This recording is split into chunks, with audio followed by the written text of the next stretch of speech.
नमस्कार। आजादी के 75 वर्ष के उपलक्ष्य में अमृत महोत्सव, आजादी का अमृत महोत्सव के उपलक्ष्य में आज के ऐतिहासिक काव्य पाठ पर मेरी पंक्तियां समर्पित हैं समाज के सबसे बड़े समाज सुधारक, देश के सबसे बड़े समाज सुधारक राजा राम मोहन राय जी पर। आइए सुनते हैं राजा राम मोहन जी के बारे में मेरे उद्गार। जय हिंद, जय भारत। सन 1772 22 मई का दिन था आया। बंगाल प्रांत ब्राह्मण परिवार में मां तारिणी ने था पुत्र जाया। अति हर्षाए पिता रमाकांत राय ने राजा राम मोहन राय नाम धराया, जो आगे चलकर ब्रह्म समाज संस्थापक बन आधुनिक भारत का जनक कहलाया। वही विभिन्न भाषाओं के ज्ञाता बन, वही से मेरा मतलब राजा राम मोहन राय विभिन्न भाषाओं के ज्ञाता बन नव समाज के नायक निकले और अपनी तीव्र मेधा के बल पर राम मोहन पुरोधा बनकर देश में उभरे। तो अपनी धुन के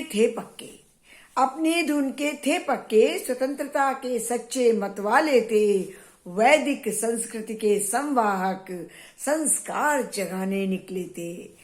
कोई होना चाहिए सशक्त बात कहने के लिए तभी, और उन्होंने ये कार्य किया था कि वैदिक संस्कृति के संवाहक, संस्कार जगाने निकले थे। कुप्रथा में जलती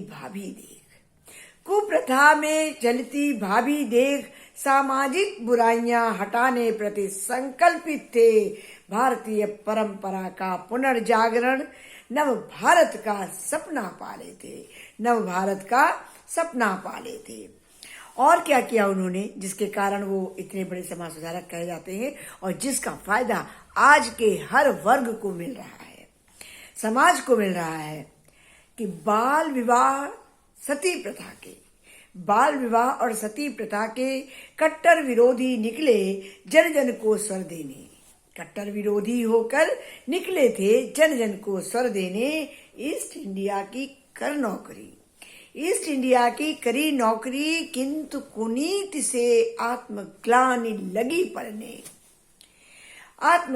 लगी होने। तो छोड़ छाड़ अंग्रेज नौकरी, बहुत जल्दी ही छोड़ दिया था उन्होंने।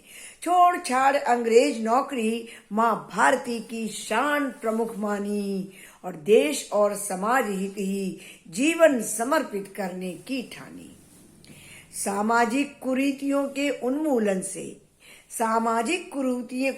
के उन्मूलन की मजबूती से नींव रखाई और रोके घर घर जा बाल विवाह। घर घर जाकर के बाल विवाह रोकते थे, घर घर जाकर के सती प्रथा को रोकते थे, जल्दी से सती को रोकते थे। तो घर घर जा बाल विवाह, सती प्रथा भी जा रुकवाई। देखो आज के भारत को क्या फायदा हो रहा है कि देखो आज उन्हीं की मेहनत कितने चटक रंग है लाई। बंद हो गए बाल विवाह, अपवाद है कहीं, लेकिन अधिकांशतः 99% बंद हो गए बाल विवाह, सती प्रथा भी बंद हुई। सशक्तिकरण स्वाधीनता की अलख जगाने वाले की आखिर अंतिम बेला भी आई। सशक्तिकरण स्वाधीनता की अलख जगाने वाले की आखिर अंतिम बेला आई। और एक विदेशी समाचार से भारत की जनता अकुलाई। आया 1833 का काला दिन 27 सितंबर, और इंग्लैंड की धरती पर नव भारत निर्माता छोड़ गया नश्वर संसार। तो उनके जाने के बाद में भी आज भी हम उन्हें नमन करते हैं और उनसे कुछ उनकी किए गए कार्यों से प्रेरणा लेकर के उनसे कहते हैं, उनके लिए पंक्तियां श्रद्धांजलि की देते हैं कि हे युग निर्माता नीति प्रणेता, हिंद धरा का नमन स्वीकारो और इस धरती पर अपने ऐसे ही स्वरूपों में एक बार फिर से अवतारो। जब भारत जब भी कभी विपदाएं आती हैं तो फिर से ऐसे ऐसे अवतार जन्म लेते हैं। तो मेरा निवेदन यही है प्रभु से कि वो वापस ऐसे लोगों को भेजे कि इस धरती पर अपने ऐसे स्वरूप में एक बार फिर से अवतारो। इस धर्मनिरपेक्ष देश में देखो, इस धर्मनिरपेक्ष देश में देखो, खतरे में हिंदुत्व पड़ा।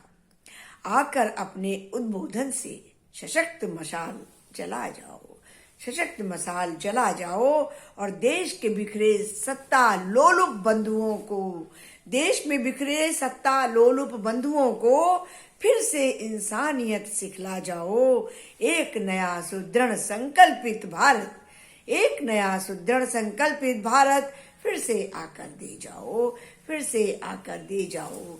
हे राजा राम मोहन राय, तुमको हम सबका नमन स्वीकारो, हम सबका नमन स्वीकारो, हिंद धरा का नमन स्वीकारो। जय हिंद, जय भारत।